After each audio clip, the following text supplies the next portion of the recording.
இப்போ நாங்கள் இந்த பரிசோட செய்ய நோக்கம் வந்து மெழுகுல காவண மைகரசனம் இருக்கிறத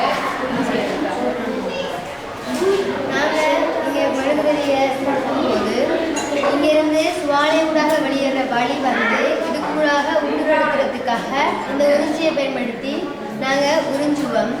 அப்படி உறிஞ்சும் போது இங்கே இருக்கிற ஹைட்ரஜன் நீராவியாக வந்து இந்த நீரோட குளிர்ச்சி அடைந்து ஒடுங்கி இந்த செப்பு சல்பேட்டு நீல நிறமாக மாறுறதுக்கு உதவி செய்யுது.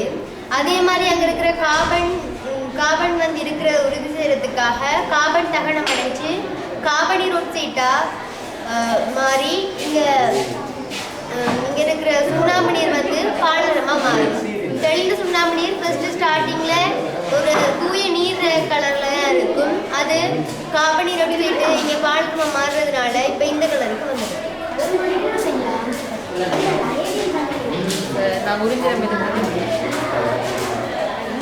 நாங்கள் உறிஞ்சும் போது இந்த இதிலிருந்து இப்படி வாயு புலிகள் வந்து கொண்டிருக்கோம். அப்போ இதுதான் இதில் தகனம் படிச்சு பாலமாக மாறும்.